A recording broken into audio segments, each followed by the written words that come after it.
नमस्कार, आप सभी लोगों का एक बार फिर से स्वागत हिलमेल और ओहो रेडियो के इस खास कार्यक्रम में जिसका नाम है कोविड ओपीडी लाइव। बिल्कुल, कोशिश है आप लोगों के साथ में हर बुधवार को और शनिवार को शाम को 7 बजे मुलाकात होती है। पिछले 2 हफ्तों से ये इनिशिएटिव हिलमेल के द्वारा लिया गया और साथ के साथ में आप ओहो रेडियो के सोशल मीडिया हैंडल्स पर भी इसको देख पाते हैं। लगातार आप में से तमाम सारे लोग हमसे जुड़ रहे हैं, जहां एक तरफ कोरोना के केसेस दिन पर दिन लगातार वो बढ़ते ही चले जा रहे हैं। एट द सेम टाइम हम आप लोगों से गुजारिश कर रहे हैं कि आप सभी लोग अपने अपने घरों पे रहिए, सुरक्षित रहिए, अपना और अपनों का ख्याल रखिए। और अगर आपको कोई जानकारी चाहिए कोविड को लेके, कोरोना को लेके, तो उसकी जानकारी हम आपको लाइव हिलमेल और ओहो रेडियो के सोशल मीडिया माध्यम से आप तक उनको पहुंचाएंगे। तो एक बार फिर से हमारे 2 बेहतरीन गेस्ट जो इससे पहले भी इस प्रोग्राम का हिस्सा हो चुके हैं, उनका वेलकम करते हैं। सबसे पहले हमारे farmer DGMS air marshal retired MS Butola sir का स्वागत। सर, बहुत बहुत स्वागत आज के कार्यक्रम में आपका। साथ के साथ में डॉक्टर एल एम उप्रेती, आप सभी लोग जानते हैं कि फॉर्मर डायरेक्टर मेडिकल हेल्थ वो रह चुके हैं उत्तराखंड में और इस वक्त पे अल्मोड़ा में है जहां से वो जुड़ रहे हैं। सर, स्वागत आपका भी। और साथ के साथ हमारे सहयोगी अर्जुन रावत, एडिटर हिलमेल, उनका स्वागत किया जाए। शुक्रिया काव्य और आप सभी को गुड इवनिंग। ये हिलमिल का जो और ओह रेडियो का एक इनिशिएटिव है कि हमको कोरोना ओपीडी लाइव लेके आए हैं। हमारी कोशिश ये है कि कोविड से रिलेटेड मामलों पर सभी पक्षों को सबके सामने रखा जाए। उसमें कुछ ऐसे लोग जो कोविड पॉजिटिव है या जो इस तरह के संक्रमण से अभी संक्रमित हुए हैं, उनको हम किस तरह से हेल्प कर सकते हैं, वो कोशिश है। और दूसरा ये कि कोविड को लेकर किस तरह से उत्तराखंड में जो अब हम देख रहे हैं एक ट्रेंड बनना है। पिछले कुछ दिनों में, पिछले एक हफ्ते में लगातार कोविड के मामले बढ़े हैं। और अगर उत्तराखंड में देखा जाए तो इस समय पिछले लगातार 2 दिन से 8,000 से ज्यादा केसेस सामने आए हैं। देहरादून देश के 10 ऐसे शहरों में आ गया है जो सबसे ज्यादा इफेक्टेड है। तो और सबसे बड़ी जो चिंता की बात है वो ये है कि कोरोना के केसेस पहाड़ों में बहुत मिल रहे हैं। तो डॉक्टर उप्रेती से हम पहला सवाल लेंगे, क्योंकि डॉक्टर उप्रेती इस समय अल्मोड़ा में है। वो इस समय जिसे कह सकते हैं ग्राउंड पर मौजूद है, वो ज्यादा बेहतर बताएंगे। सर, किस तरह की स्थिति है पहाड़ों में, किस तरह के केसेस आ रहे हैं और आने वाले दिनों में क्या ये ट्रेंड और ऊपर जाता दिख रहा है आपको?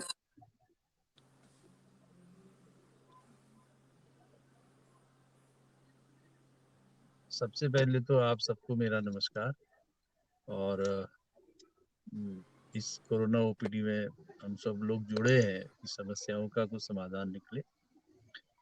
अभी मैं धौला देवी ब्लॉक में हूँ, अल्मोड़ा जिले के, और उससे भी दूर अभी तो गांव में हूँ। धौला देवी में आज मैंने देखा कि जो जिस तरह से केसेज आ रहे हैं, हमारे टोटल ब्लॉक में इस समय 282 मामले हैं जिनको हमने होम आइसोलेशन में रखा हुआ है। तो लगभग 60,000 की आबादी है धौला देवी ब्लॉक की, और बिल्कुल दूर दूर गांव बिखरे हुए हैं। और टोटल जो है 250 स्क्वायर किलोमीटर के एरिया में 60,000 की पॉपुलेशन बसती थी, थिन पॉपुलेशन है।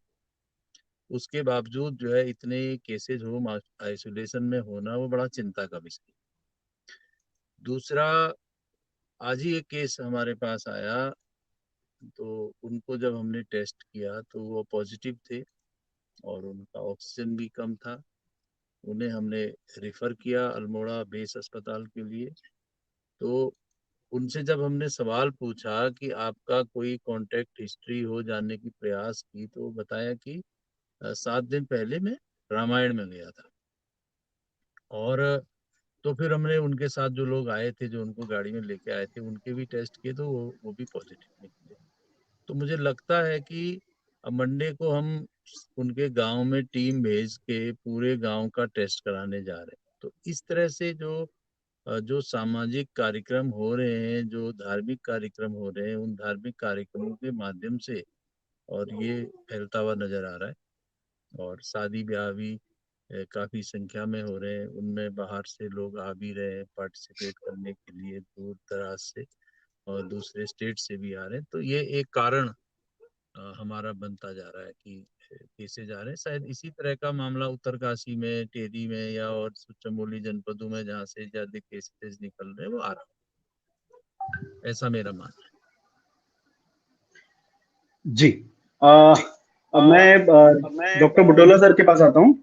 सर, ये कंसर्न हमने पहले भी इस पर बात की थी। आपने पिछले साल भी ये कंसर्न जताया था कि अगर पहाड़ों में कोविड केसेस चले गए या कोविड के मामले पहाड़ों में बढ़ गए तो संभालना भारी हो जाएगा। अब जबकि मामले बढ़ रहे हैं, हम लगातार देख रहे हैं स्थिति बिगड़ती जा रही है, जिस तरह से केसेस आ रहे हैं उत्तराखंड में, अब आप कैसे देखते हैं कि अब इसको कैसे नियंत्रित किया जा सकता है? क्या इस और कितने दिन में ये नियंत्रित, क्योंकि सबसे बड़ी बात है कि कितने दिन में नियंत्रित किया जा सकता है? अभी तक तो हम लोगों तक पहुंच ही नहीं पा रहे, हमें पता ही नहीं उनको ट्रेस करना। जैसे कि सर ने बताया कि इस तरह के आयोजन में लोग शामिल हैं, उनको ट्रेस करना एक चैलेंज है। फिर वहां का जो भौगोलिक वातावरण है वो एक चैलेंज है। उसके अलावा हमारे पास ऐसी मेडिकल फैसिलिटी नहीं है, इक्विप्ड नहीं है हमारे वहां पर जो लोग हैं वो इस तरह से। तो क्या सर ये कैसे किया जा सकता है, इसके बारे में क्या, और कितने दिनों में, अगर एक सिस्टमेटिक तरीके से आगे बढ़ती है सरकार, तो कितने दिनों में ये चीजें कंट्रोल की जा सकती हैं?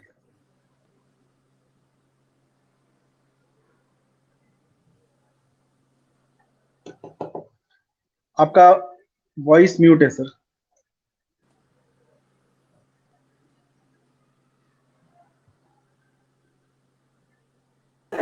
सर आपका, जी या ना ओके जी या एक्चुअली अच्छा लगा डॉक्टर उप्रेती की बात सुन के। वो ग्राउंड लेवल पे काम कर रहे हैं और ये बहुत ही अच्छा एक इनिशिएटिव है डॉक्टर उप्रेती का। ये बहुत स्वागत योग्य है कि वो वहाँ काम कर रहे हैं। और डॉक्टर उप्रेती ने जो बताया कि शादी विवाह हो रहे हैं और रामायण की कथा हो रही है, ये हम कई दिनों से बोल रहे हैं कि ये सब चीज़ों को अवॉइड किया जाए। अब मुझे ये पता नहीं कि आपके हिलमेल और आपके माध्यम से कितने लोग इस कार्यक्रम में जुड़ रहे हैं, कितने लोग इसको सुन रहे हैं। अगर हम इस तरह का कोविड इनअप्रोप्रिएट बिहेवियर करते रहेंगे तो ये फैलता रहेगा। अब कितने जल्दी कंट्रोल होगा, कितने जल्दी कंट्रोल नहीं होगा, ये हम पर डिपेंड करता है। इसमें कोई रॉकेट साइंस नहीं है। अगर हम इस तरह से कोविड इनअप्रोप्रिएट बिहेवियर करेंगे तो ये चलता रहेगा। जैसे लास्ट ईयर शुरू हुआ था ये हमारे कंट्री में फरवरी मार्च में, चलता रहा, क्योंकि ये इरेडिकेट कंप्लीट तो इतने जल्दी नहीं होगा, थोड़ा कम होगा फिर बढ़ेगा और स्ट्रेन बदलती रहेंगी। और इस बार जो ये सर्ज ज्यादा हुआ है, ये एक्चुअली जो इसका डबल म्यूटेशन वेरिएंट है B1617 जो इंडिया में प्रेवलेंट है, अभी इंडिया का जो वेरिएंट है, ये बहुत ही कंटेजियस है, इसलिए ये बहुत जल्दी फैला। और अभी की हालत ये है कि यही वेरिएंट पूरे इंडिया में है, जबकि 12-13 वेरिएंट्स घूम रहे हैं इंडिया में। तो ये बोलना बहुत मुश्किल है कि कब खत्म होगा। अगर हम लोगों ने अपना बिहेवियर ठीक नहीं किया तो ये लंबा चलेगा। हमको अपना बिहेवियर बदलना पड़ेगा, सोशल डिस्टेंसिंग, जबकि पहाड़ों में सोशल डिस्टेंसिंग की कोई ऐसी प्रॉब्लम नहीं है, गांव दूर दूर हैं, हम इजीली मेंटेन कर सकते हैं। मगर आपको अगर कथा सुनने जाना है, कुंभ नहाने जाना है, तो ये तो चलेगा, ये तो कोई इसमें कोई हेल्प नहीं कर सकता हम लोगों के अपने आप की हेल्प के बगैर। जी राइट जी। सर, एक चीज जानना चाह रहा हूँ। पिछले 2 दिन का एक डेटा इंटरनेट पे अवेलेबल है जिसमें बताया जा रहा है कि 6 मई और 7 मई को देहरादून में जो केसेस हैं वो, आप बताइए, मुंबई में 3040 केस थे, लखनऊ में 1979, इंदौर में 1753 थे और देहरादून में 3979 थे। मतलब मुंबई, लखनऊ, इंदौर बहुत बड़े शहर हैं ये। उनके कंपैरिजन में देहरादून बहुत छोटा है पॉपुलेशन वाइज अगर हम बात करें, लेकिन केसेस इतने ज्यादा। इसको कैसे देखते हैं आप? कहां पर क्यों कोड किया? एक्चुअली देखिए, इसमें बहुत से फैक्टर काउंट करते हैं। कई स्टेट में क्या हो गया है कि टेस्ट बहुत कम हो रहे हैं, बिकॉज इतना ज्यादा हो गया है, इतना ओवरवेलम हो गया है कि टेस्ट करने की उतनी कैपेसिटी नहीं है। कई स्टेट गवर्नमेंट ने लास्ट ईयर भी किया, टेस्ट नहीं कराए, रिपोर्ट नहीं किया, बहुत सारे फैक्टर काम करते हैं।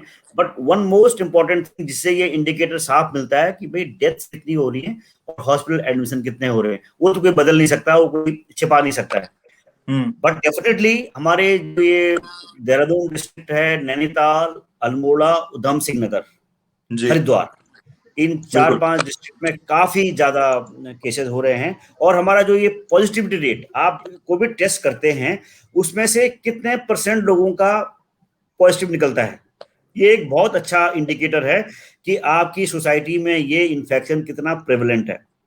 और इसमें कोई डाउट नहीं है, आज की तारीख में इसका कम्युनिटी स्प्रेड हो चुका है।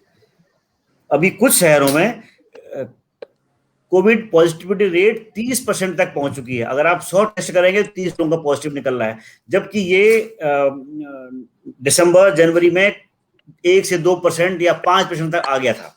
तो ये अभी हालत है। बिल्कुल, नैनीताल डिस्ट्रिक्ट टॉप पे कर रहा है, जो 28 अप्रैल से लेके 4 मई की रिपोर्ट है उसके हिसाब से नैनीताल 28.6% पे था। उसके बाद रुद्रप्रयाग, टिहरी, उधम सिंह नगर, देहरादून, पौड़ी, चमोली। हालांकि उस लिहाज से हरिद्वार का पॉजिटिविटी का रेट देखें तो 6.8% है, लोवेस्ट, अगर 4 तारीख के हिसाब से बात करें। चलिए, मैं LM उप्रेती सर आपके पास आ रहा हूँ।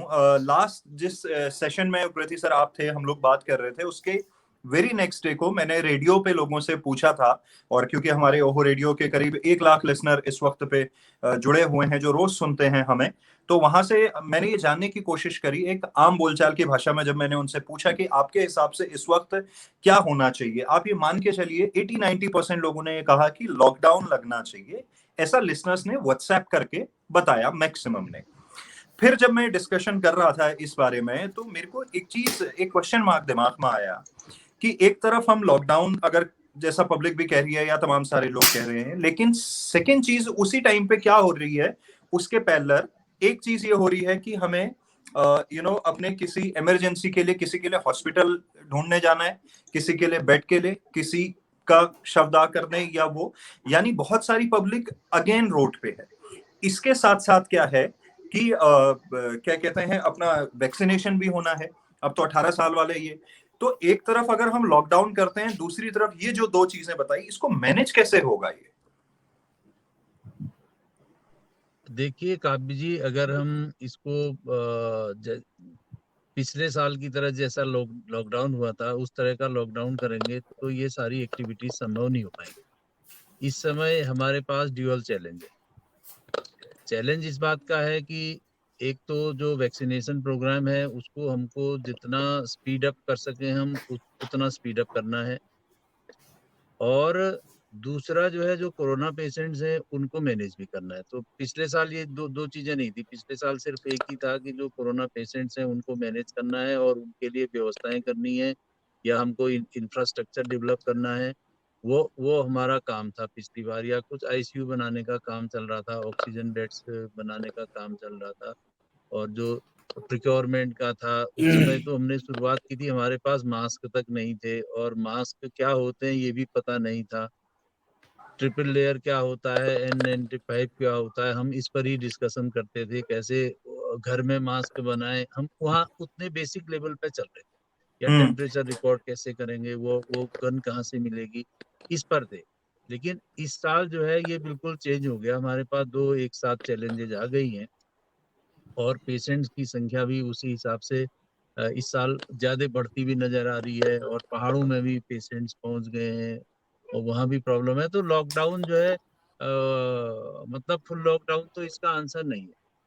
इसके लिए बेहतर अवेयरनेस हमको करनी पड़ेगी, और सारे कई डिपार्टमेंट्स हैं उनको साथ में NGOs को और उनको इन्वॉल्व करते हुए, और जैसे ग्राम विकास विभाग है उसमें ग्राम प्रधान है, या त्रिस्तरीय पंचायती राज व्यवस्था जो हमारी है उस पंचायती राज के माध्यम से भी हम अवेयरनेस प्रोग्राम चला सकते हैं।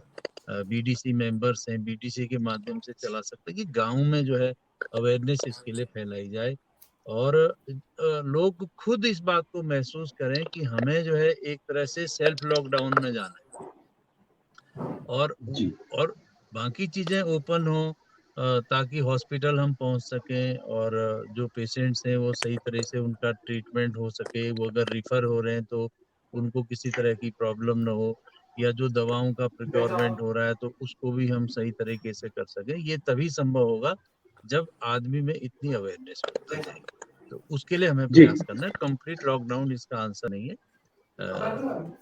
ये तो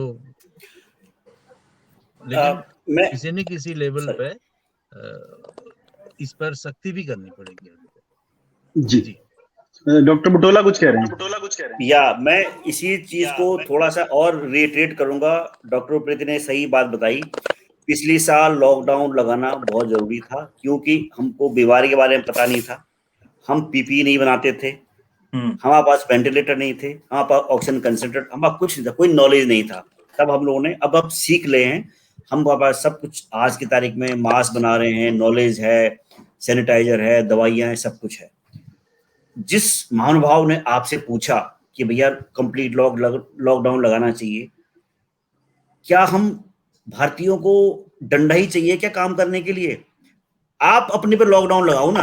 अगर आपको इतना लॉकडाउन से मोहब्बत है और आप ये जरूरत समझते हैं कि लॉकडाउन होना चाहिए, तो आप घर से बाहर मत निकलो। आपको कौन कह रहा है घर से बाहर निकलने के लिए? सेल्फ डिसिप्लिन ऑब्जर्व करिए। आपका काम नहीं है तो आप घर में बैठे रहिए।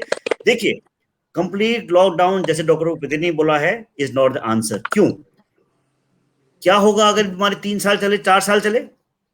कब तक लॉकडाउन लगाओगे आप? इकोनॉमी का क्या होगा? अगर लॉकडाउन लगाओगे आप इतना लंबा, तो आपकी इकोनॉमी तो वैसे ही बुरा हाल है। 6 महीने और रहेगा तो भीख मांगनी पड़ेगी, खाना नहीं मिलेगा, इंडस्ट्री डाउन, सब कुछ डाउन हो जाएगा। तो अगर कोरोना से मरोगे तो भूख से मरोगे। आप सेल्फ डिसिप्लिन ऑब्जर्व करिए ना। आप क्यों चाहते हैं कि आपको भैंस की तरह हाँका जाए और तब आप एक रास्ते चलेंगे? आपका काम नहीं है, बाहर मत निकलिए, आप घर में बैठे रहिए। भाई क्यों आप बाहर निकल रहे हैं? क्यों आप रामायण देखने जा रहे हैं? क्यों आप कुंभ में जा रहे हैं? आप अपना डिसिप्लिन मेंटेन करिए ना। Who is forcing you to go out? Government ने इतना रिलैक्स किया, भाई आपको जरूरत नहीं है तो मत जाइए। अच्छी बात है कि भाई आपको सब्जी खरीदना है, ट्रिपल लेयर मास्क पहनिए, डबल उसके ऊपर एक और मास्क पहनिए, ग्लव्स पहनिए, जाइए सब्जी खरीदिए फटाफट विदिन 5 मिनट्स और घर आके बैठ जाइए। इतना काम करना आपको सिर्फ। तो इतना डिसिप्लिन मेंटेन करिए, कुछ नहीं होगा। ओके, जब आपको महफिल भी करनी है, बाहर हंसी ठट्टे भी करने हैं, गप माप भी मारनी है, तो ये चलता रहेगा। और व्हाई टू ब्लेम सिस्टम? हम लोगों को इस माइंडसेट से निकलना पड़ेगा कि हर चीज के लिए सरकार को ब्लेम करो और सेंट्रल गवर्नमेंट को ब्लेम करो। ये नहीं हो रहा, वो नहीं हो रहा। अरे कभी अपने से पूछो मुझे क्या करना है, मैं क्या नहीं कर रहा हूं, पहले वो तो करूं। जी डॉक्टर बुटोला ने सेल्फ रिस्ट्रिक्शन की बात की। ये ट्रेंड सर देखने में आया है कि लोग जब सरकार कोई कोविड कर्फ्यू में रिलैक्सेशन के जो आवर्स है वो इसलिए हैं कि आप अपनी जरूरत का सामान ले सकें, या जो आपका बहुत जरूरी काम है जिसको बाहर निकल के करना ही पड़ेगा वो आप कर सकें। लेकिन देखने में ये आ रहा है कि लोगों ने ये सोच लिया कि वो जो 3 या 4-5 घंटे हैं वो हमारे घूमने फिरने के लिए हैं, और उसी वजह से शायद ये ज्यादा केसेस आ रहे हैं। अभी एक चीज और दूसरी बात है कि संवेदनशीलता कितनी जरूरी है। वो देखने में आता है कि लोगों के अंदर एक साइकी होती है, खासकर कि वो ना तमाशा देखना चाहता है, या वो देखना चाहता है कि हो क्या रहा है। कोई घटना होती है तो उसको अपनी आंखों से देखना चाहता है। शायद वो एक रीजन है लोग ज्यादा से ज्यादा बाहर निकल रहे हैं। कई लोग ऐसे हैं जो सिर्फ ये देखना चाहते हैं कि मार्केट में क्या चहल पहल है, लॉकडाउन है तो क्या हो रहा है, पुलिस वाले काम कर रहे हैं नहीं कर रहे, लेकिन वो कहीं ना कहीं अपने पे जो एक सेल्फ रिस्ट्रिक्शन लगाने की चीज है वो उसमें नहीं आ रहे। इस बीच सर कुछ सवाल आए हैं। एक सवाल मैं आपसे ले लूं। अभी पिछले कुछ दिनों में एक चीज देखने में आई है कि कोरोना में हार्ट अटैक एक नया ट्रेंड शामिल हो गया है। हार्ट अटैक की बहुत केसेस आ रहे हैं। क्या ये कितना कोरोना से रिलेट कर रहा है, या क्या ऐसा रीजन है कि कोरोना पेशेंट्स को हार्ट अटैक आ रहा है और वो फिर इस तरह का आ रहा है कि उसमें डेथ रेट बहुत ज्यादा है? एक सवाल ये सर। दूसरा ये कि जो लोग, एक सवाल और आया है, जो लोग कोरोना से ठीक हो गए हैं लेकिन उनमें अभी सांस की दिक्कत कुछ है उनको, तो क्या ये धीरे धीरे टाइम के साथ सही हो जाएगी या उनको अभी और मेडिकल उसमें जाना पड़ेगा? ये 2 सवाल हैं सर, आप जवाब देना चाहेंगे डॉक्टर बुटोला, डॉक्टर उप्रेती, जो भी जवाब देना चाहें।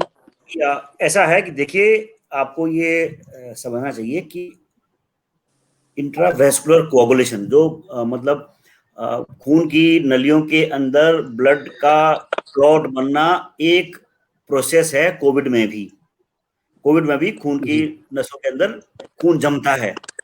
और आपको जैसे पता होगा कि हार्ट अटैक भी, जब आपकी पतली कोरोनरी हार्ट की खून की नसें हैं, वहां पे अगर खून जम जाता है तो हार्ट अटैक आ जाता है। प्रोसेस सेम है। जब आपकी फेफड़ों के अंदर खून की नसों में खून जम रहा है तो हार्ट में भी जम सकता है। तो इसीलिए कोरोना के मरीज अभी नहीं, पिछले साल भी हो रहा था, ये किसी भी तरह प्रेजेंट कर सकता है। से आप कह सकते हो 95% लोगों में फेफड़ों में खून जमता है। इसीलिए आपने देखा होगा, हमने पिछली बार बताया भी था कि एंटीकोगुलेंट भी एक दवाई है जो दी जा रही है कंपल्सरीली, जो मॉडरेट टू सीवियर केसेस हैं। समझ रहे हैं बात को? तो जहां भी खून जमेगा, हार्ट में, कोरोनरी में जमेगा तो हार्ट अटैक हो सकता है, ब्रेन के आर्टरी में जमेगा तो ब्रेन स्ट्रोक हो सकता है, जहां भी जगह, और लंग में जमी रहा है। एक चीज वो है, डेथ क्यों ज्यादा हो रही है कि एक तो आपको हार्ट अटैक आ गया है, दूसरा आपकी जो ऑक्सीजन कैरिंग कैपेसिटी है, और जब ब्लड, आफ्टर ऑल आदमी की लाइफ तो ऑक्सीजन से ही सस्टेन करेगी ना। कोरोना में ऑक्सीजन जा नहीं रही है, क्लॉट से हार्ट की आर्टरी बंद हो गई है, तो ऑक्सीजन पहले ही कम थी, अब कोरोना से और कम जा रही है, इससे डेथ की परसेंटेज बढ़ जाएगी। तीसरी चीज जो लेट्स एक्सेप्ट इट, जो मेडिकल केयर, मेडिकल अटेंशन एक non Covid patient heart attack को मिलता है, शायद वो कोरोना पेशेंट को नहीं मिल पा रहा है। क्योंकि जब कोरोना हो जाएगा तो एवरीबडी इज स्कैर्ड कि भाई कार्डियोलॉजिस्ट भी आएगा तो डर डर के आएगा, पीपीई पहनेगा, ये करेगा, वो करेगा, सब एवरीबडी इज स्कैर्ड। तो शायद वो क्रिटिकल केयर फैसिलिटी नहीं मिल पा रही है कोविड के कारण, जो अमूमन लोगों को नॉर्मल टाइम में मिल जाती थी। सेकेंड थिंग आपका क्वेश्चन था कि कोरोना में मेनली आपका लंग इन्वॉल्व होता है, लंग की इंजरी है। जहां भी कोई इंजरी शरीर में होगी तो स्कार बनेगा। स्कार समझते हैं ना आप? स्कार बनेगा, हीलिंग में स्कार बनेगा। जहां भी लिवर में होगा तो स्कार बनेगा, हार्ट अटैक होगा तो स्कार बनेगा, लंग में इंजरी है तो स्कार बनेगा। लंग की इंजरी को पूरा हील होने में टाइम लगता है, वो स्कार को हील होने में टाइम लगेगा 6 महीने, 1 साल, 2 साल। वो भी तब होगा जब आप रेस्पिरेटरी एक्सरसाइज करेंगे।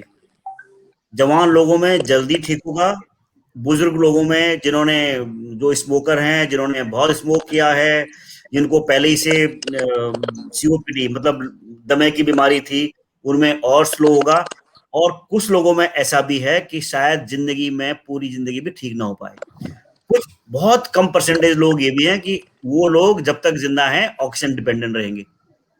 ये डिपेंड करता है कि आपकी उम्र क्या है, आपने अपनी लाइफ कैसे लीड की है, और आपका कोरोना कितना सीवियर था। अगर आप वेंटिलेटर में रहे हैं 20 दिन, 25 दिन, और आपका सीटी सीवियरिटी स्कोर 23, 24, 25 था, आप बड़ी मुश्किल से बाहर निकले हैं, तो आपके लंग में स्कारिंग बहुत ज्यादा होगी, फाइब्रोसिस होगी, और उसको रिकवर होने में टाइम लगेगा लंबा। अब कितना होगा वो आप पे डिपेंड करता है कि आपकी उम्र क्या है, आप कितनी रेस्पिरेटरी एक्सरसाइज करते हो उसके बाद। जी जी। डॉक्टर प्रीति, एक सवाल आपसे कि जिस तरह से कोरोना के केसेस आ रहे हैं उसमें जो लोग ठीक हो रहे हैं, उसके बाद क्या उनको अपने खान पान को लेकर, अपने जो फिजिकल वो है, क्योंकि कमजोरी बहुत देखने में मिल रही है, तो क्या उसमें किस चीज का ध्यान रखना होगा, और खाने, अपनी जो डाइट कंट्रोल है या डाइट को लेकर किस तरह सतर्क रहने की जरूरत है? देखिए, डाइट का बहुत बड़ा रोल है। और मैंने देखा कि जो कोरोना पेशेंट जो है 10-15 दिन अपना इलाज लेते हैं तो उसके बाद उनका वेट काफी कम हो जाता है। मैं अगर अपनी बात करूं तो जब मुझे कोरोना हुआ था नवंबर में, तो मेरा वेट करीब 5 किलो कम हो गया। और अ, जिसको भी मैं पूछता हूँ बताता नहीं मेरा वेट तो कम हो गया। और वेट कम होने में मेनली प्रोटीन लॉस होता है और मसल्स लॉस हो रही हैं, तो उसके लिए आपको हाई प्रोटीन डाइट लेना जरूरी है। दूसरा, जो पेशेंट्स स्टेरॉइड्स पे जाते हैं तो उनमें डायबिटीज का फ्लक्चुएशन बहुत ज्यादा होता है। तो डायबिटीज के लिए आपको जैसे पता ही है कि आपको कार्बोहाइड्रेट रिस्ट्रिक्टेड डाइट लेनी है, तो वो आपको देखना है। और साथ में जो भी बॉडी को बिल्ड करने के लिए आपको चाहे उसमें मिनरल्स की जरूरत हो, कैल्शियम की जरूरत हो, विटामिन D3 की जरूरत हो, या और भी जो मल्टीपल विटामिन हैं बी कॉम्प्लेक्स के हैं, तो वो लेना बहुत जरूरी है। कुछ तो मैं ये समझता हूँ कि जो डाइट हमारी है वो एक बहुत अच्छी बैलेंस डाइट होनी चाहिए, और हो सके तो जो अफोर्ड कर सके वो एक डाइटिशियन से अपना डाइट चार्ट बना सकते हैं।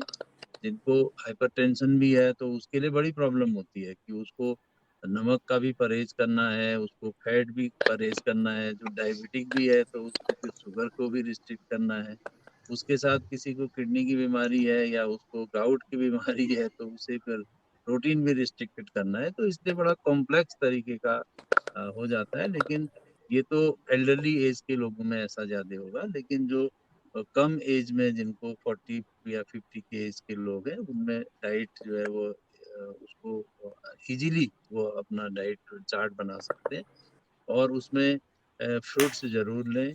उसमें विटामिन्स होते हैं, मिनरल्स होते हैं, और बाकी और एग का हम प्रिस्क्राइब करते हैं कि अंडा जरूर उसमें लेना चाहिए, कम से कम एक दिन का एक अंडा ले सकते हैं। और अंडा एक ऐसी प्रोटीन है जो कि और प्रोटीन्स के मुकाबले सस्ती भी है, तो उसको जी जरूर लें। और फिश में कहूँगा कि उसमें फिश का भी एक अच्छा रोल है बॉडी को बिल्ड करने में। और बाकी तरह का जो मीट और वगैरह ये प्रोटीन डाइट होता है, आजकल तो ऑनलाइन भी आपको प्रोटीन के पाउडर्स मिल जाते हैं, तो उसको जरूर उसका सेवन करें। दूध एक अच्छा डेयरी प्रोडक्ट है, उसको प्रयोग करें। तो मैं समझता हूँ कि इस तरह से हम कोरोना के आफ्टर कोरोना एक डाइट, हेल्दी डाइट जिसको कहना चाहिए, वो हमको लेनी चाहिए। राइट। तमाम सारे लोग मैसेजेस कर रहे हैं। अभी पिथौरागढ़ से हमारे व्यूअर हैं, उन्होंने मैसेज करा है कि ये 108 सेवा के लिए काम करते हैं और बता रहे हैं कि पिथौरागढ़ के आसपास के जितने एरियाज हैं वहां से तमाम सारे लोग गाड़ियों में भर भर के पेशेंट आ रहे हैं, लेकिन ऑब्वियसली हॉस्पिटल की वो कंडीशन नहीं है कि उतने लोगों को वहां पे वो एडमिट कर सकें, ऑक्सीजन लेवल और ये सारी चीजें एक तरफ तो हम ये देखते हैं। दूसरा, मैं आपसे ये एक बहुत जेनेरिक, लेकिन मैं अक्सर इस बीच सोशल मीडिया पे एक सवाल, एक चीज देख रहा हूँ, इसलिए मैं सवाल करना चाह रहा हूँ। क्या जिनको हो रहा है वो तो आई थिंक बहुत सीरियस हैं, या जिनके परिवार में हो रखा है, जिनके नहीं है, क्या वो उतना ही सीरियसली उसको ले रहे हैं? ये मैं क्यों पूछ रहा हूँ, क्योंकि सोशल मीडिया पे दो तरह की चीजें आजकल बड़ी चल रही हैं। एक जोक चल रहा था कि नर्स ने वो लगाया, क्या कहते हैं, अपना इंजेक्शन लगाया, तो बंदा उससे पूछता है उसके बाद कि मैम ये तो लगा दिया आपने, अभी पीने कितने दिन बाद मतलब पीना शुरू कर सकते हैं? राइट। और ये बड़े जोक की तरह कहा गया। ये ठीक है, हंसी मजाक में आपस में ठीक है, लेकिन जब सोशल मीडिया साइट्स पे हम इसको सर्कुलेट करते हैं, एक किसी का मैं देख रहा था, शटर बंद है, उस पे लिखा हुआ है मोदी अब तो खुलवा दे, और उस पे लोग हंस रहे हैं और उसको शेयर किया जा रहा है। तो कहीं क्या ये इनसेंसिटिव नहीं है? मतलब एक तरफ लोगों को बेड नहीं मिल रहे हैं, ऑक्सीजन नहीं मिल रहा है, जलाने को जगह नहीं है, दूसरी तरफ हम इस तरह का बिहेवियर अपना रहे हैं।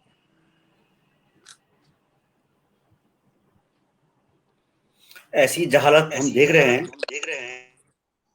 जो हो रही है आजकल। ये इनसेंसिटिव हैं, they are absolutely uncouth people. मतलब जितनी इनकी निंदा की जाए उतना कम है।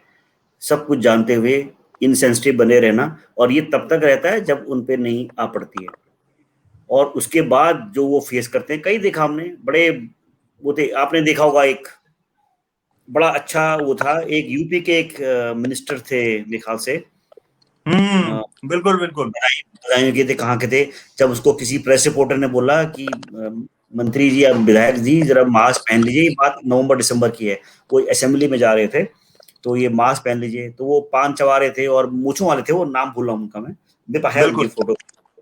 तो कहते हैं कौन सा कोरोना यार, कोरोना खत्म हो गया, ये हो गया। तो वो कहते हैं कुछ दिन बाद उनकी फोटो फ्रेम हो गई, तो वो ही जब हो गया बेचारे गए काम से। और ऐसे ये अकेले नहीं है, कई लोग हैं इस तरह से, जब उन पे आ पड़ती है तब बात समझ में आती है। जी। उप्रेती सर, आप क्योंकि अल्मोड़ा में हैं तो पिछले कुछ दिनों से आप वहां पर हैं। पिथौरागढ़, बागेश्वर, अल्मोड़ा, चंपावत, इन इलाकों में किस तरह के मामले कितनी तेजी से बढ़ रहे हैं और वहां पर क्या उतनी सुविधाएं हैं या सुविधाएं नहीं है तो क्या कितनी कैपेसिटी है, किस तरह से केसेस को ट्रीट कर रहे हैं, कितना प्रेशर है इस समय मेडिकल सर्विसेज पर? देखिए, डॉक्टर्स के ऊपर और हमारे जो पैरामेडिक्स हैं उनके ऊपर इस समय तो एक तरह से ये कहना चाहिए कि काम का इतने बोझ के तले दबे हुए। और मैं जहाँ पे हूँ मैं वहीं की बात आपको से एक्सप्लेन करूँगा कि हमारे जो धौला देवी PHC के इंचार्ज हैं डॉक्टर जोशी जी, तो वो 24 घंटे काम कर रहे हैं और उनके पास रात और दिन फोन आते हैं, उनको भी अटेंड करना होता है, साथ में पेशेंट्स की व्यवस्था भी करनी होती है। और ऑक्सीजन के लिए कल हमको 200 किलोमीटर दूर हल्द्वानी रात में गाड़ी भेजनी पड़ी सिलेंडर्स के। और खैर अच्छा रहा कि सवेरे हमको ऑक्सीजन मिल गई और वो गाड़ियां जो है पहुंच गई दोपहर तक। तो दूसरा, ऑक्सीजन के ट्रांसपोर्ट के बारे में हमारी जो बात हुई थी कि जो CHC स्तर के लोग हैं, CHC में बहुत कम संख्या में ऑक्सीजन सिलेंडर है। मैं कहूँगा कि हमारे पास 8-10 सिलेंडर ही होंगे और या 1-2 ऑक्सीजन कंसंट्रेटर होंगे। तो यही स्थिति लगभग सभी जगह पर है। और ये तो फिर भी नजदीक है, हल्द्वानी से हम भरवा ले रहे हैं, लेकिन जैसे धारचूला है या आपका डीडी हाट है या मुंशियारी है, बागेश्वर है, तो इनमें स्थिति और भी ठीक नहीं है। और मेरी बात हुई आज CMO पिथौरागढ़ से, मैंने बात की कि ऑक्सीजन का जो उनके यहाँ वो लगना था प्लांट, तो उसमें क्या प्रोग्रेस है। तो वो कह रहे थे कि अभी तो बाहर का स्ट्रक्चर खड़ा हो गया है जो सीमेंट कंक्रीट का बनना होता है, लेकिन उसमें इक्विपमेंट आने में टाइम लगेगा। वही स्थिति अल्मोड़ा की है और अल्मोड़ा में भी नहीं लग पाया है। अल्मोड़ा जिला अस्पताल में भी एक लगना है, एक बेस अस्पताल में लगना है। और तो इन्हीं से दूसरा ये था कि ये जो इनमें फिलिंग की फैसिलिटी नहीं है। अभी जो हमारे पास ऑक्सीजन प्लांट आ रहे हैं वो they will be only for that hospital. उसमें से ऐसा नहीं है कि हम जो पिथौरागढ़ में प्लांट आ रहा है उसमें फिलिंग करके उसको हम आप धारचूला को उपलब्ध करा दें या मुंशियारी को उपलब्ध करा दें। तो कुछ हमें इस तरह के भी जरूरत होगी कि उसमें फिलिंग की भी व्यवस्था हो। और क्योंकि ये ऐसी जगह पे फिर लगाने पड़ेंगे ओपन में, ताकि ओपन से फिर वो फिलिंग के लिए भी जा सकेंगे। तो ऑक्सीजन की कमी बनी हुई है और सिलेंडर्स हम इतनी दूर से भरवा रहे हैं, तो नेचुरल है कि हम एक लिमिटेड लोगों को ही वहाँ पे ट्रीटमेंट दे पाएंगे। यद्यपि बातें हो रही है कि हम जल्दी से जल्दी जो है उसको करने का प्रयास कर रहे हैं कि जो बेड साइड पर ऑक्सीजन मिलने लगे हर एक को, और काफी तेजी से काम भी हो रहा है। और ये काम करने का चैलेंज है स्वास्थ्य विभाग के ऊपर, तो वो उसको एज ए चैलेंज ले रखा है। उसके साथ जो है और विभाग भी जुड़े हैं हमारे, सब NHM से भी काम, नेशनल हेल्थ मिशन भी उसमें मदद कर रहा है, साथ में SDRF और भी जो है लगा हुआ है। और कुछ इधर मैं देख रहा था कि जो हमारे मिलिट्री को भी इन्वॉल्व करने की बात हो रही है कि जी, मेरा अगला सवाल उसी पर था। जी, तो पिथौरागढ़ में भी हमारे मिलिट्री हॉस्पिटल है, रानीखेत में मिलिट्री हॉस्पिटल है, लैंसडाउन में मिलिट्री हॉस्पिटल है, देहरादून में मिलिट्री हॉस्पिटल है। तो इनसे भी सहयोग लेके मुझे लगता है कि कुछ हल निकाला जाएगा।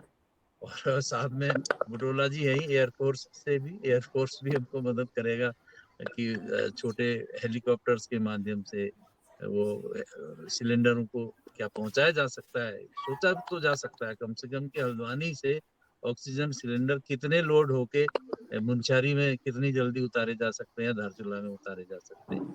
तो इस पर भी थोड़ा विचार करना पड़ेगा। बिल्कुल। मेरा अगला सवाल सर बुटोला सर आपसे ही था और इसी पर था जो सर ने बात कही। सर, पिछले कुछ दिनों से लगातार ये देखने में आ रहा है, लोग ये डिमांड कर रहे हैं कि अब क्योंकि मामले बहुत ज्यादा बढ़ते जा रहे हैं मेडिकल सेवाएं हमें पता है, तो ऐसे में अब सेना को इन्वॉल्व करने की जरूरत आन पड़ी है। तो सर कैसे देखते हैं, एक तो वो, दूसरा जैसे सर ने बताया, जो सर का सुझाव था कि क्या उसमें एयरफोर्स या ऐसे जो सैन्य बल है जिनकी मदद ली जा सकती है, खासकर जो दुर्गम इलाके हैं वहां पर हम ऑक्सीजन सिलेंडर या कंसंट्रेटर वगैरह जो डिलीवरी है जिनकी रियल टाइम में हो सके, क्योंकि पहाड़ों में टाइम में एक बड़ा फैक्टर है। ऑक्सीजन सिलेंडर अगर हल्द्वानी से रिफिल होकर जा भी रहे हैं तो उनको पहुंचाने में बहुत लंबा टाइम लग जाता है। ऐसे में क्या अब ये, क्योंकि अब लगातार केसेस बढ़ रहे हैं, तो अब ये वॉर फुट पे अब काम करने की जरूरत आ गई है? रावत जी, मैंने पहले भी कहा था, जब हम लोगों ने लास्ट ईयर उस दिन आदरणीय मुख्यमंत्री जी भी थे, हमने कहा था कि the best treatment of Covid epidemic is it's prevention. अगर आप इसकी रोकथाम नहीं कर पाएंगे तो बड़े बड़े कंट्री जिनका की बहुत अच्छा इंफ्रास्ट्रक्चर था, इकोनॉमिकली बहुत अच्छे थे, इटली, अमेरिका, ब्रिटेन, ये लोग नहीं कोप अप कर पाए, तो हिंदुस्तान और उत्तराखंड की कोई मजाल नहीं की कर पाए, कोई चांस ही नहीं है। कितना करेगी?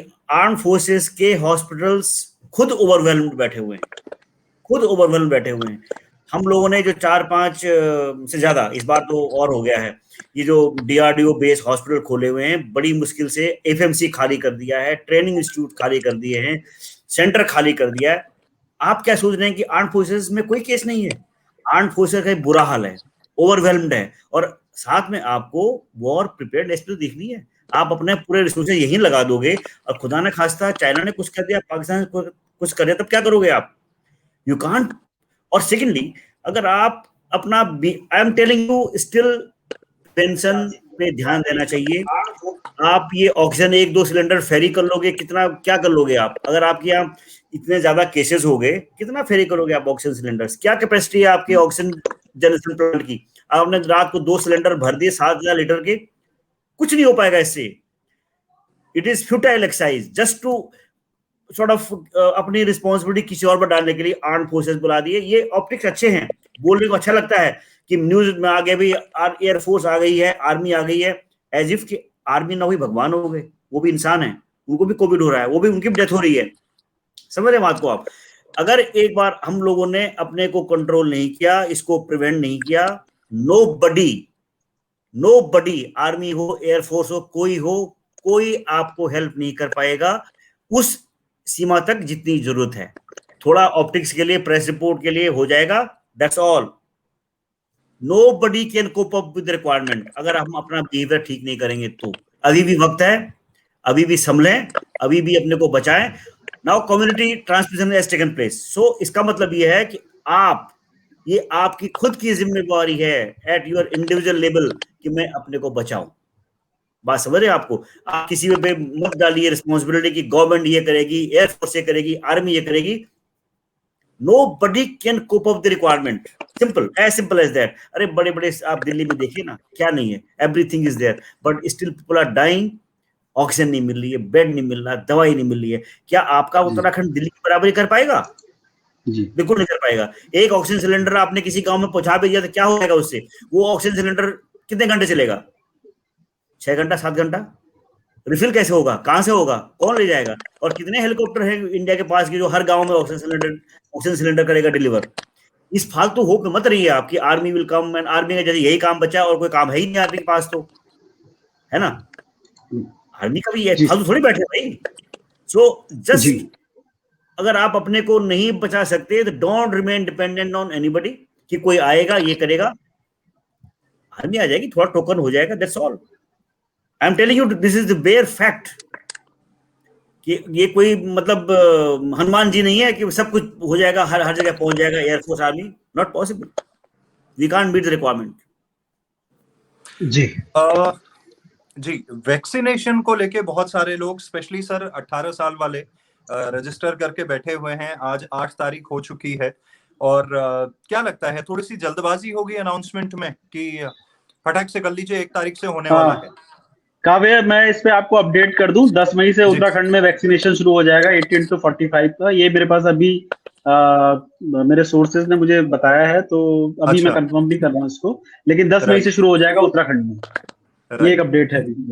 ओके देखिए ऐसा है, बड़े बड़े country, have you read the news item कि स्विट्जरलैंड, थोड़ा इको आ रहा है जरा, स्विट्जरलैंड, डेनमार्क, न्यूजीलैंड, जब आपने रजिस्टर किया, कितने दिन की वेटिंग लिस्ट है वैक्सीन की?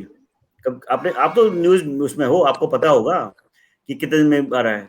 6 months, 8 months, जहाँ की New Zealand less than 1 crore population, उनका 6 महीने 8 महीने टाइम लग रहा है वैक्सीन लगाने में। आप तो 135 करोड़ हो, हाउ डू यू एक्सपेक्ट आपको ओवरनाइट और 10 दिन में या 1 महीने वैक्सीन लग जाएगी? अगर हमारे जितने भी health worker, paramedical health worker, vaccination centre vaccine लगाए, तब भी कम से कम 2-3 साल लगेंगे पूरा होने में। प्रोडक्शन कैपेसिटी, आपको पॉपुलेशन का अंदाजा है कितनी है? 135 करोड़ लोगों को वैक्सीन लगाना कोई आसान काम थोड़ी है।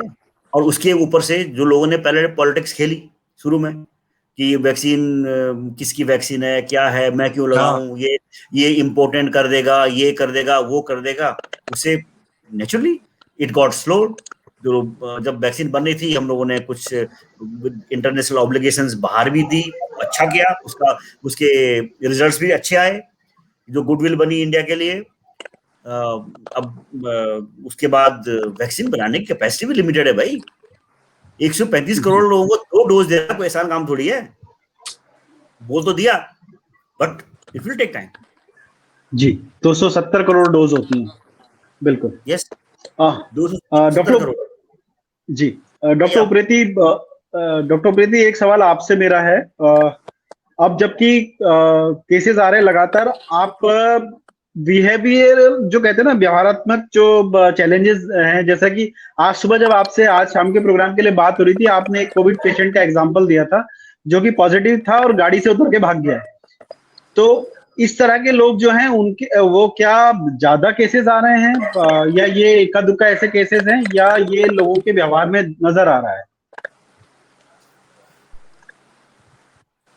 मैं थोड़ा सा आपकी बात को पूरी तरह से सुन नहीं पाया, मेरे बगल से एक गाड़ी गुजर गई, तो जी, अच्छा, दोबारा से तो इसको डॉक्टर सर मेरा इसको मैं बता देता हूँ। इसके 2 कारण हो सकते हैं। या तो उनको पहले ही कुछ न्यूरोसाइकियाट्रिक प्रॉब्लम थी। दूसरा, कोविड एक सिस्टमिक डिजीज है, इसमें हर ऑर्गन इन्वॉल्व हो सकता है, ठीक है। अगर इसमें आदमी का दिमाग इन्वॉल्व हो गया तो एबनॉर्मल बिहेवियर भी एक प्रेजेंटेशन है कोविड का। इसमें ये नहीं कह सकते आप कि ये बेचारा मतलब जानबूझ के कर रहा है, या मतलब इसका उजड़ दिमाग, ऐसा नहीं है। हो सकता है कि वो जेन्युइनली कोविड से उसका ब्रेन इन्वॉल्व हो गया हो और उसको इस तरह का व्यवहार कर रहा है। तो let's give benefit of doubt to the individual. बात समझ रहे हैं आपको? तो जी, कोविड से हो रहा है उसको। बट सर, अगर ये नंबर ऑफ केसेस होते हैं, तब क्या इस और सोचने की जरूरत पड़ जाएगी? अगर इक्का दुक्का अगर ये केसेस आ रहे हैं सामने, तो माना जा सकता है कि इस तरह की किसी में ये टेंडेंसी हो, लेकिन अगर ये केसेस ज्यादा देखने में आ रहे हैं, क्योंकि मेरी ही कुछ दिन पहले बात हो रही थी अल्मोड़ा में, तो उन्होंने बताया कि लोग इसको बहुत लाइटली ले रहे हैं, टेस्ट करा के आ रहे हैं, पॉजिटिव आ रहे हैं, मार्केट में चाय पी रहे हैं, दूसरों को भी पिला रहे हैं, और बाद में बता रहे हैं कि हम कोविड पॉजिटिव हो गए हैं। तो ये एक अलग तरह का व्यवहार है, जो शायद बड़ा खतरा है पहाड़ों के लिए। यस, इसमें हमारा एडमिनिस्ट्रेशन, मतलब मीन जो हमारा स्टेट गवर्नमेंट का एडमिनिस्ट्रेशन शुड कम इन। ये मेडिकल काम नहीं है, इसको आपका पुलिस डिपार्टमेंट, आपका लॉ इन्फोर्सिंग एजेंसी इसमें काम करे कि भैया जो लोग पॉजिटिव आए इनको ट्रैक करे, उनको देखे और उनको पेनलाइज करे। हम एक्चुअली मैं और जगह भी आर्म फोर्सेस में भी बात करता हूँ, और एक कश्मीरी पंडितों के फोरम में भी बात करता हूँ, और इसमें ये अभी कुछ सेक्टर्स में ये हो गया है, ये बहुत अनफॉर्चुनेट है, आई मस्ट टेल यू। ये दिस कोविड बैटल, ये कोविड की लड़ाई ऐसा लग रहा है कि ये सिर्फ मेडिकल वालों की लड़ाई है। ये दिस इज वेरी अनफॉर्चुनेट यार, ये मेडिकल वालों की लड़ाई नहीं है। अकेले मेडिकल वाले इसको नहीं लड़ सकते। जब तक और एजेंसीज जो एडमिनिस्ट्रेशन वाले हैं, सप्लाई वाले हैं, सोशल एक्टिविस्ट हैं, ये लोग पिच नहीं करेंगे, अकेला मेडिकल कुछ नहीं कर पाएगा। मेडिकल वाला पेशेंट को ट्रीट करेगा, ये सब तमाशा वो करेगा, सप्लाई का देखना है, उनका आइसोलेशन देखना है, उनका कोविड बिहेवियर देखना है, लॉ इन्फोर्समेंट देखना है, that civil admin should take on this responsibility. ये हम हर जगह देख रहे हैं कि मतलब कोविड हो गया तो भाई डॉक्टर आप लोग देखो, बाकी, और बाद में गाली भी डॉक्टर को पड़ेगी अगर पेशेंट मर गया तो, बाकी कोई बीच में नहीं आता है। कॉर्पोरेट हॉस्पिटल में कोई डेथ हो जाती है, it is so shocking, so unfortunate, who gets blame? Doctor. जब डॉक्टर के पास सिर्फ एक छोटा सा मुलाजिम है, प्रॉफिट कौन ले रहा है, किसका जा रहा है, वो किसको पता नहीं है, बट गाली डॉक्टर को पड़ेगी। डॉक्टर उप्रेती, एक सवाल मेरा आपसे है, आपको आवाज आ रही है? डॉक्टर साहब, मेरा सवाल आपसे ये है कि क्योंकि जब किसी को कोरोना हो जाता है तो वो 14 से 21 दिन के एक आइसोलेशन पीरियड में होता है, तो क्या उसके बाद उसको किसी तरह का मानसिक जो अवसाद कह लीजिए या कुछ इस तरह की चैलेंजेस देखने को मिल सकते हैं ऐसे लोगों में जो लोग कोविड से उभर कर आते हैं बाहर? क्या इस तरह का कुछ उनके व्यवहार में कुछ चेंजेस आ रहे हैं? इस तरह के केसेस आपने फेसेस किए हैं? नहीं, जैसे अभी थोड़ा सा बता रहे थे कि जो एसिम्प्टोमेटिक लोग हैं, अगर उन एसिम्प्टोमेटिक लोगों का हम टेस्ट करते हैं तो उनको कोई ज्यादा फर्क जैसा पड़ता हुआ नहीं दिख रहा है, और अनलेस उनको पूरी तरह से मतलब फोर्स करके न बताया जाए या उनको आइसोलेट न कर दिया जाए। हम उनको कहते तो हैं कि आप होम आइसोलेशन में चले जाओ, लेकिन वो एक्चुअल में होम आइसोलेशन में कितना वो रह पा रहे हैं, उसको गांव में जो है उसको मॉनिटर करना थोड़ा सा मुश्किल काम है, और इतने आइसोलेशन सेंटर बनाना भी मुश्किल का काम है, क्योंकि इतनी आबादी जो है वो एक साथ कम्युनिटी में इसका ट्रांसमिशन हो रहा है। और पोस्ट कोरोना में अभी तक मेरे सामने तो इस तरह का मामला नहीं आया कि उसे, लेकिन कुछ लोग जो कोरोना से प्रभावित हैं उनमें जरूर कुछ हाइपर एक्साइटमेंट या उसको कहते हैं मेंटल डिप्रेशन कि अब भर्ती होना पड़ेगा, उसका तो वो तो लाजमी है, इट इज ह्यूमन कोई भी हो। लेकिन जो बाहर आ जाएगा तो बाहर आने वाले में मैंने अभी इस तरह के कोई लक्षण मैंने देखे नहीं है कि उसको कोई आफ्टर इफेक्ट में कोई मेंटल डिजीज हो गई हो। It is a matter of long research. उसको आज उसको हम फॉलो भी नहीं कर पा रहे, क्योंकि कोविड के पेशेंट को डिस्चार्ज होने के बाद अभी हम उसका एंटीबॉडी टाइटर ही नहीं जब कर पा रहे, तो हम कहाँ ये मेंटल डिफिशियंसीज को पता कर पाएंगे कि उसको कितना इन्वॉल्वमेंट हुआ उसका ब्रेन का या किसी और ऑर्गन का। अभी तो हम लंग्स की ही बात तक सीमित है कि लंग्स उसके कितने इन्वॉल्व हुए थे और ब्रीदिंग डिफिकल्टीज की कब तक सस्टेन करेगी, लेकिन हो सकता है उसमें मल्टीपल ऑर्गन इन्वॉल्व होते हो, किडनी इन्वॉल्व थोड़ी बहुत हुई हो, उसमें कोगुलेशन डिफेक्ट हुआ हो सकता है आने वाले समय में किडनी में भी हमको प्रॉब्लम जल्दी आए, या हार्ट तो केसेस का तो चल ही रहा है, अब ब्रेन की भी हम बात कर रहे हैं, और मेंटल डेफिशिएंसीज को तो फिर उनको तो एड्रेस करना बहुत कठिन काम है इन केसेस में। अभी ये प्राइमरी बात होगी इसको कुछ कह पाना। सर इसी में एक सप्लीमेंट्री क्वेश्चन था कि एंटीबॉडीज कितने दिन बाद डेवलप होती हैं, एक,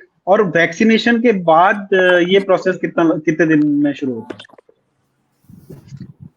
देखिए, जो कोरोना पेशेंट्स हैं जिनको कोरोना हो गया और उसके बाद तो लगभग 2 हफ्ते के बाद उसमें एंटीबॉडीज आ जाती हैं और वो रहती हैं 40, 45, 50 दिन तक, और उसी में हम कहते हैं कि लोगों को अपना प्लाज्मा डोनेट करना चाहिए और उसमें एंटीबॉडी मौजूद है। और उनके लिए जो वैक्सीनेशन है वो एक बूस्टर का जैसा काम करता है और एंटीबॉडीज को बढ़ाता है। लेकिन ऐसा कोई क्लिनिकल ट्रायल हम लोग नहीं कर रहे हैं कि जिन लोगों को वैक्सीन दिया हुआ हो उसका हम एक ऐसा ट्रायल भी करें और कि कितने दिन के बाद उसमें एक्चुअल वैक्सीन बनी। बहुत सारे लोगों में ये देखा गया जिन्होंने खुद एंटीबॉडी टेस्ट कराए तो वैक्सीनेशन के बाद 1 महीने तक तो उनमें एंटीबॉडीज नहीं बनी थी, और वो कह रहे नहीं, जब दूसरा आपको लग जाएगा उसके बाद के 2 हफ्ते के बाद फिर आपको एंटीबॉडी शायद बने। तो अभी उतना टाइम भी नहीं हुआ है और उसमें उतनी रिसर्च वर्क भी नहीं हुआ है, क्योंकि वैक्सीन ही हमारी काफी अभी अभी 3 महीने हो रहे हैं इसको शुरू किए हुए। तो उसमें या थोड़ा अभी टाइम लगेगा कहने में, कि मैं भी नहीं कह पाऊंगा कि एग्जैक्टली क्या हो रहा जी। या एक्चुअली ये कोविड डिजीज में एंटीबॉडी बनने का ड्यूरेशन और एंटीबॉडी बनने में ही बहुत वेरिएशन है। कई केसेस ऐसे हैं जिनको फुल ब्लोन डिजीज हुई है, बीमारी हुई है, उसके बाद भी एंटीबॉडी नहीं बनी या बहुत बहुत लो लेवल की बनी। अगर आप ये रिकलेक्ट करें, लास्ट ईयर जब कोविड शुरू हुआ था, अप्रैल मई की बात है, चाइना ने कुछ किट भेजे थे एंटीबॉडी टेस्ट करने के लिए, एंड जयपुर में स्टडी करी गई थी, if you recollect it. And Jaipur वालों ने बोला कि ये टेस्ट किट बेकार हैं, ये डिटेक्ट नहीं कर रहे हैं ये, और वो टेस्ट किट वापस भेजे गए थे। हालांकि उसमें जो रियल स्टोरी थी, जो बाद में सब्सटेंशिएट हुई है हमारे अपने किट से भी, कई केसेस में डिजीज के बाद भी एंटीबॉडी नहीं बनती है, राइट। वैक्सीनेशन का भी यही सीन है, 3 से 4 हफ्ते में अमूमन एंटीबॉडी बननी शुरू होती है, मगर कुछ लोगों में एंटीबॉडी का टाइटर बहुत कम होता है या होता ही नहीं है। ये इसमें देखा गया है। ये बहुत ही अजीब सी डिफरेंट टाइप का बीमारी है या वायरस है जिसमें इतना वेरिएशन है। इसीलिए कुछ लोगों को पहला, जब मैं वैक्सीन की तो बात ही नहीं कर रहा, फुल ब्लोन डिजीज के 1 या 2 महीने में दोबारा इन्फेक्शन हो गया, दोबारा डिजीज हो गई, और दोबारा डिजीज जो हुई वो ज्यादा सीवियर हुई। मैं ये बताऊं, हमारे इलाहाबाद के डॉक्टर बजाज थे, डॉक्टर ए के Bajaj, very renowned skin specialist, very renowned, world fame के आदमी थे, राइट। उनको कोविड इन्फेक्शन हुआ था पहली बार, और हल्का फुल्का हुआ था, मॉडरेट लेवल का हुआ था, ही रिकवर्ड, ठीक हो गए थे, उन्होंने अपना काम वगैरह शुरू कर दिया था। उनको 2 महीने बाद दोबारा हुई ये covid infection, and unfortunately we lost him. Second, within 2 months दोबारा हुआ इन्फेक्शन, बहुत सीवियर हुआ, we lost him. So it is so variable, ये बोलना बहुत मुश्किल है कि, और जैसे भी अब प्लाज्मा डोनेट करते हैं, वैसे to very frank, plasma donation का कोई खास रोल नहीं है, जितना एफर्ट है उतना ज्यादा बेनिफिट नहीं है। और प्लाज्मा डोनेट करने से पहले भी बंदे का एंटीबॉडी लेवल टेस्ट करना बहुत जरूरी है। जिसको इन्फेक्शन हुआ है वो प्लाज्मा डोनेट करे, उसमें एंटीबॉडी हो, ये कोई जरूरी नहीं है। एंटीबॉडी लेवल देखना पड़ेगा, तभी प्लाज्मा लीजिए। और जिसको भी इन्फेक्शन हो गया, जस्ट ब्लाइंडली उसका प्लाज्मा डोनेट करके लगाने कोई मतलब नहीं। राइट, या सो यस, एक चीज अर्जुन जी जो मेरे को आज की कॉन्वर्जेशन से समझ में आई है, पिछले 52-53 मिनट में एलएम उप्रेती सर ने वहां पे जो ग्राउंड पे चीजें चल रही हैं उनको लेके बातें कही, बुटोला सर ने बहुत प्रैक्टिकल चीजें कही, और कहीं ना कहीं ये बहुत इंपॉर्टेंट है कि हम अपने बिहेवियर को पहले समझें, बिकॉज एक प्रैक्टिकल एस्पेक्ट पे बात करना बहुत इंपॉर्टेंट है। चाहे वो वैक्सीनेशन की बात हो, चाहे हॉस्पिटल्स की बात हो, वो कोविड की बात नहीं है, वो कोई और बीमारी भी हो सकती थी जिसके लिए हमें हॉस्पिटल जाना पड़ता।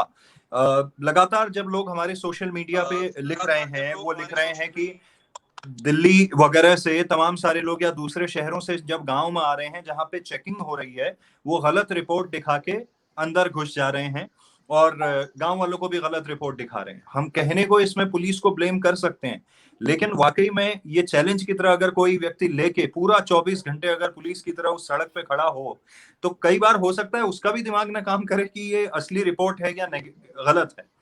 उनसे चूक हो सकती है, लेकिन आप तो क्रिमिनल एक्टिविटी कर रहे हो अगर आप गलत रिपोर्ट बना रहे हो। तो पहली चीज तो ये है, किसी से चूक हो गई आपको चेक करने में, वो तो सेकेंडरी है, लेकिन आप जब पहले ही गलत रिपोर्ट बना रहे हो, आई थिंक ये तो बहुत ही एक क्रिमिनल ऑफेंस है ये।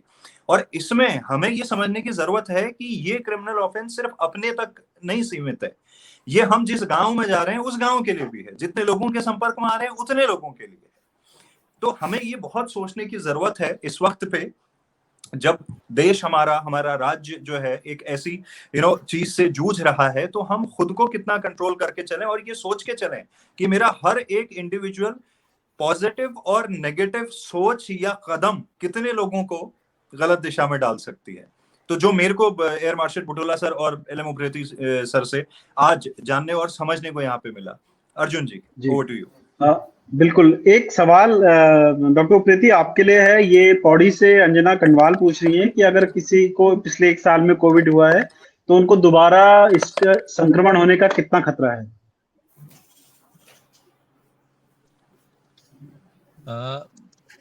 देखिए, ऐसे मामले तो कई प्रकाश में आए हैं और एग्जैक्ट परसेंटेज की अगर मैं बात करूं तो कोई कह रहा है कि 1% चांस है, कोई कहता है 0.5% चांसेज है। तो एक एवरेज अगर इसको लेके चलें तो लगभग 1% लोगों को दोबारा से इन्फेक्शन होने के चांसेज हैं, एक बार अगर उसको कोरोना हो गया दोबारा, ऐसा मेरा मानना। जी जी, बिल्कुल काव्य, जो बात आप अभी कह रहे थे कि बिहेवियरल चेंज लाना बहुत जरूरी है। जब तक हम अपने व्यवहार में बदलाव नहीं करेंगे हम इस लड़ाई को नहीं जीत सकते, और ये लड़ाई लंबी चलने वाली है। ये ऐसा नहीं है कि 2 महीने अगर हम सही रहेंगे और उसके बाद हम फिर पहले की तरह हो जाएंगे तो चीजें सही हो जाएंगी। ये लड़ाई लंबी चलने वाली है। अभी तो सेकंड वेव की बात की है, जबकि थर्ड वेव को लेकर स्पेकुलेशन लगने शुरू हो गए हैं। ऐसा आशंका जताई जा रही है कि तीसरी वेव आएगी, जिससे बच्चों को ये अभी पहली बार में देखा था कि ये एक आयु वर्ग, एक बड़ी एज के लोगों को इफेक्ट किया। दूसरी वेव में हम देख रहे हैं कि यूथ में बहुत ज्यादा, जो 50 साल तक के लोग हैं या 40 साल तक के लोग हैं, उनमें ज्यादा ये केसेस आए। और अब ये बात की जा रही है, आशंका जताई जा रही है कि बच्चों में इसका असर होना शुरू हो जाएगा थर्ड वेव आते आते।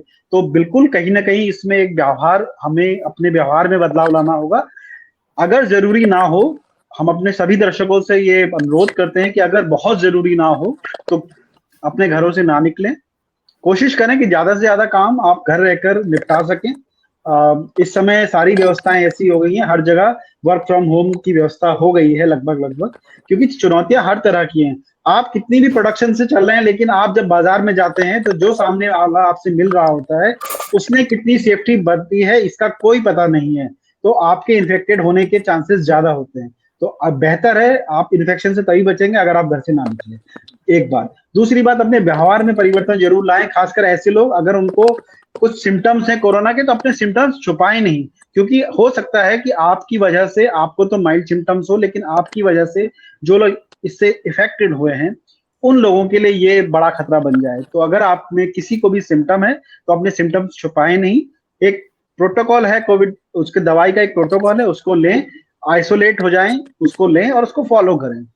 ऐसा कोई कारण नहीं बनता है कि अगर आप आइसोलेशन फॉलो करते हैं, कोविड प्रोटोकॉल फॉलो करते हैं, तो उससे आप उबर नहीं सकते, जैसा कि हमारे एक्सपर्ट भी किया। और ये बिल्कुल सही बात है, जैसा कि हमारे दोनों मेहमानों ने कहा, ये सामूहिक लड़ाई है। इसमें अगर हम सोचें कि सिर्फ मेडिकल वाले लड़ लेंगे या एडमिन लड़ लेगा या खाली पुलिस वाले कर लेंगे, उससे नहीं है।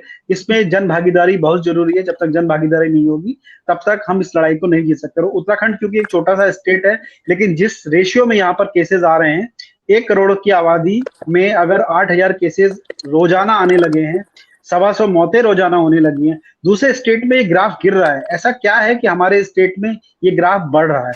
इसका मतलब सीधा सीधा है कि केसेस इसलिए बढ़ रहे हैं क्योंकि हम अपने व्यवहार को सुधार नहीं पा रहे हैं।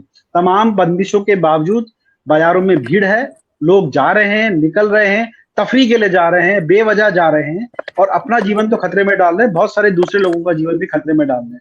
तो हिलमेल की, ओहो रेडियो की गुजारिश आप सभी से, देखने वालों से, कि कोशिश करें ज्यादा से ज्यादा काम, जो बहुत जरूरी ना हो तो घर से ना निकले। अगर बहुत कोई जरूरी काम है तो कोविड कि तमाम जो प्रोटोकॉल जो डॉक्टर्स ने बताए, जो एक्सपर्ट्स ने बताए हैं, डबल मास्क हो, उसमें एक ट्रिपल लेयर हो, एक कपड़े का मास्क हो, आप सैनिटाइजर यूज करें, सोशल डिस्टेंसिंग को फॉलो करें, उसके साथ आप बाहर निकलें और अपने काम को जितना जल्दी हो सके करके वापस आ जाएं। ओवर टू यू काव्य। बिल्कुल सही बात। और जैसा पहले भी कई बार इस सीरीज के दौरान ये जिक्र हुआ है कि बॉस आप 2 दिन का दूध एक बार में ला सकते हैं, आप 4 दिन की सब्जी एक बार में ला सकते हैं। रोज निकलना और ये खाना खाने के बाद लोग गलियों में, मैं खुद देख रहा हूँ, हम तो ऑफिस काम के लिए आ रहे हैं बिकॉज बहुत जरूरी है ऑपरेट करना। हमने भी करीब 70-80% स्टाफ को हमने वर्क फ्रॉम होम दे रखा है, 20-30% लोग ऑफिस में हैं। तो बहुत इंपॉर्टेंट है, घर जाते हैं रात को, मैं देख रहा हूँ लोग खाना खाने के बाद टहलने निकल जा रहे हैं। अब ये कितना इनसेंसिटिव अप्रोच है, जब आप क्रॉस कर रहे हो किसी को, उसी में बहुत कुछ हो सकता है। प्लीज आपको टहलना, अपनी छत में टहल लीजिए, अपने रूम में टहल लीजिए, अपनी कुछ इतनी सारी एक्सरसाइजेस हैं आजकल, तो ऑनलाइन का जमाना है, बहुत सारे ट्रेनर आपको एक छोटे से रूम में आप एक्सरसाइज कर सकते हो। लेकिन ये पार्क मत बनाइए, इसको थोड़ा सा सेंसिटिव एक बिहेवियर अपनाइए। एंड प्लस अगर कुछ और चीज से नहीं, सिर्फ इस बात से सीख लीजिए कि पिछली बार हमने गलती करी थी तो उसका रिजल्ट आप इस सेकेंड वेव में देख रहे हैं किस कदर है। और इस बार अगर गलती करेंगे तो अगली बार तो नहीं, हम यहाँ बैठ के बात करने के लिए फ्री होंगे और न कुछ होगा, क्योंकि हम सब कहीं ना कहीं इंडिविजुअल लेवल पे उससे सफर कर रहे होंगे। तो अगली बार तो शायद हम लोग बात भी नहीं कर पाएंगे इस तरह से, और समझा भी नहीं पाएंगे कि भाई 2 दिन का दूध और 4 दिन की सब्जी ले आओ, पॉसिबल ही नहीं है। तो इसलिए समझने की और प्रैक्टिकल एस्पेक्ट अपनाने की मेरे ख्याल से सबसे ज्यादा जरूरत है। सो इसी के साथ आज की बातचीत समाप्त करते हैं। 1 घंटे ये बातचीत चली है। जिन लोगों ने लेट ज्वाइन करा है, आप इसको वापस से हिलमेल का जो फेसबुक पेज है, ओहो रेडियो का जो फेसबुक, आरजे काव्य फेसबुक और ट्विटर के ऊपर हिलमेल के अकाउंट पर आप इसको वापस से देख सकते हैं। एंड प्लीज ज्यादा से ज्यादा लोगों तक इसको पहुंचाइए। एक अच्छी हैबिट, एक अच्छी एक अच्छे समाज का निर्माण करने की सोचिए, बहुत महत्वपूर्ण है। बिकॉज पुलिस, आर्मी अपने काम छोड़ के आपको घर के अंदर धकेल रही है, तो भैया वो जैसा बुटोला सर कह रहे थे, कोई दूसरा पड़ोसी हमारे घर के अंदर आएगा तो उसको कौन धकेलेगा उसके घर के अंदर, वो बहुत मुश्किल हो जाएगा। प्लीज प्रैक्टिकली समझिए। तो आई थिंक आज के लिए इतना ही, और जल्द मुलाकात करेंगे। अगले हफ्ते बुधवार और शनिवार को आपसे फिर से मुलाकात होगी। अगर आप कोविड से रिलेटेड कोई सवाल पूछना चाहते हैं तो नंबर फ्लैश हो रहा है 9520540373। सुबह 10 बजे से लेकर शाम के 7 बजे तक आप यहाँ पर कंसल्ट कर सकते हैं। अपना ख्याल रखिए, अपनों का ख्याल रखिए। धन्यवाद, नमस्कार। Thank you. Thank you.